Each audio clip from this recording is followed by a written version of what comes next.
जोहार सुप्रभात में आप देखते हैं राज्य की चुनिंदा मुख्य खबरों को।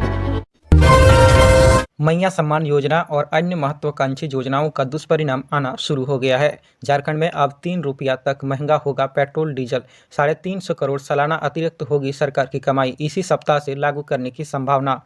राज्य के खजाने की स्थिति बेहतर नहीं है। कई जरूरी खर्च के लिए 15 विभागों से योजना का पैसा सरेंडर कराकर द्वितीय अनुपूरक बजट में सरकार ने पैसे का इंतजाम किया था। ऐसे में सरकार की कमाई कैसे बढ़े, इसके लिए कई कठोर कदम उठाने पर भी विचार कर रही है सरकार।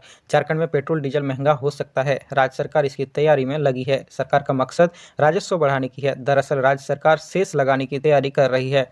दरअसल पथ निर्माण विभाग ने सड़कों के निर्माण के लिए सेस लगाने को लेकर नियमावली का प्रारूप तैयार किया है।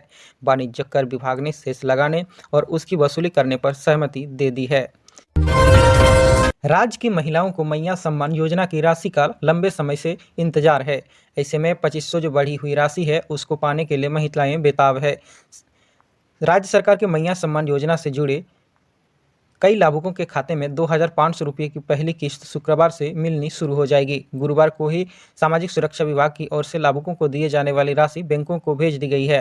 अब बैंक से लाभुकों के खाते में राशि का पहुंचना शुरू हो जाएगा। विधानसभा चुनाव से पूर्व इस योजना से जुड़े लाभुकों को राज्य सरकार की ओर से 1000 रुपये की राशि दी गई थी। फिर बाद में राज्य सरकार ने चुनाव के दौरान 2500 रुपये देने का वादा किया था। वहीं इस राशि की स्वीकृति चुनाव पूर्व कैबिनेट की बैठक में मिल चुकी थी, लेकिन चुनाव के कारण उक्त राशि नहीं जा सकी थी। सरकार गठन होने के बाद सरकार त्वरित पहल करते हुए लाभुकों को उनके खाते में राशि भेजने की तैयारी में जुट गई थी। वहीं जिन लाभुकों के बैंक अकाउंट में कोई त्रुटि थी उसे भी दूर करने का समय लाभुकों को दिया गया था। ऐसे में सभी प्रकार की त्रुटियों को दूर करते हुए बचे हुए लाभुकों के खाते में यह राशि शुक्रवार से भेजी जाएगी।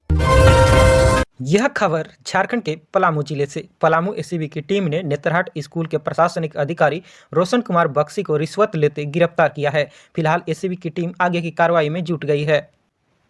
पलामू एसीबी ने भ्रष्टाचार के खिलाफ बड़ी कार्रवाई करते हुए नेतरहाट आवासीय विद्यालय के प्रशासनिक अधिकारी रोशन कुमार बख्शी को 50,000 रुपये रिश्वत लेते गुरुवार को गिरफ्तार कर लिया। वह बिल निकासी के एवज में पैसे की मांग कर रहा था। भ्रष्टाचार निरोधक ब्यूरो की टीम ने उन्हें गिरफ्तार करने के बाद आगे की कार्रवाई में जुट गई है। जानकारी के मुताबिक अरविंद यादव नामक व्यक्ति नेतरहाट विद्यालय में दूध सप्लाई करता है।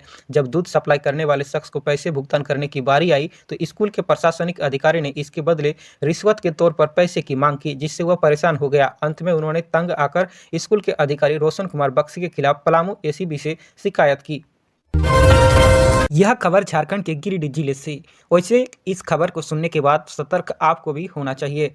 चॉकलेट देने के बहाने बच्ची को पास बुलाया, फिर किया रेप। गिरिडीह में दुष्कर्म के आरोप में अधेड़ की गिरफ्तारी हुई है। दूसरे गांव में छिपा था आरोपी। गिरिडीह में चॉकलेट देने के बहाने 9 साल की बच्ची के साथ रेप किया गया। इस मामले में पुलिस ने 51 साल के अधेड़ को गिरफ्तार कर लिया है। घटना बगोदर थाना क्षेत्र के एक गाँव की है। इस घटना से लोगों में काफी आक्रोश दिखा जा रहा है। पीड़िता ने पुलिस को बताया कि अधेड़ ने सबसे पहले चॉकलेट देने के बहाने से उसे अपने पास बुलाया और फिर उसके साथ दुष्कर्म किया। इसके बाद बच्ची ने घटना की जानकारी परिजनों को दी। परिजनों ने फौरन पुलिस को इसकी सूचना दी। मौके पर पुलिस पहुंची और दूसरे गांव में छिपे बैठे आरोपी को गिरफ्तार कर लिया। वहीं बस मालिक ने टोल कर्मियों के साथ की मारपीट। टोल टैक्स को बम से उड़ा देने की धमकी। सीसीटीवी में रिकॉर्ड हुई वारदात। मदन गुंडी टोल प्लाजा पर मारपीट की सीसीटीवी में रिकॉर्ड हो गई है। कोडरमा में बस चालक से टोल टैक्स मांगने पर मारपीट की घटना हो गई। टैक्स मांगने पर विवाद इतना बढ़ा कि बस मालिक ने टोल कर्मियों की पिटाई कर दी। टोल मैनेजर ने आरोप लगाया है कि बस मालिक ने धमकी दी है कि अगर हमसे टैक्स मांगा तो टोल को बम से उड़ा देंगे। वारदात सीसीटीवी में रिकॉर्ड हो गई है। मैनेजर के आवेदन पर बस मालिक पर पुलिस ने एफआईआर दर्ज कर लिया है। घटना चंदवारा थाना क्षेत्र अंतर्गत NH-20 पर स्थित मदन गुंडी टोल प्लाजा की है। महिला की जलती चिता में जिंदा बुजुर्ग को धकेला, हुई मौत। श्मशान घाट में विवाद के बाद हत्या। बुजुर्ग करता था तंत्र मंत्र का काम। गुमला में महिला की जलती चिता में गांव के ही एक बुजुर्ग को धकेलकर जिंदा जला दिया गया, जो काफी शर्मनाक है। बुजुर्ग गांव में तंत्र मंत्र यानी ओझा का काम करता था। आरोपियों से उसका कोई पुराना विवाद था। महिला की अंत्येष्टि में शामिल होने श्मशान घाट में बुजुर्ग भी पहुंचा था। घटना बुधवार शाम सदर थाना क्षेत्र के कोराम्बी गांव की है। बुजुर्ग बुद्धेश्वर उरांव के बेटे का आरोप है कि मृतक महिला के भाई झाड़ी उरांव और उसके बेटे ने मारपीट के बाद पिता को जलती चिता में धकेल दिया और वहीं पर घटनास्थल पर वृद्ध की मौत हो गई। झारखंड के गढ़वा में ट्रॉली लूटने वाले गिरोह का खुलासा हुआ है। 17 लाख की ट्रॉली लूटकर 5 लाख में बेच देते थे। 9 आरोपी गिरफ्तार हुए हैं। गढ़वा पुलिस ने 18 चक्का ट्रॉली लूटने वाले 9 सड़क लुटेरों को दबोचा है। ये लुटेरे 17 लाख की ट्रॉली को लेकर 5 लाख में दूसरे राज्य में बेच देते थे। कार से पहुंचे थे लुटेरे। गुरुवार को एसपी दीपक पांडे ने बताया कि 20 दिसंबर की रात अपराधियों ने एक 18 चक्का ट्रॉली गढ़वा थाना क्षेत्र के रंका रोड में ओबरा के पास से लूट कर फरार हो गए थे। अपराधी ट्रेलर लूटने अशोका लेलैंड चेचिस इंजन और बोलेरो कार से पहुंचे थे।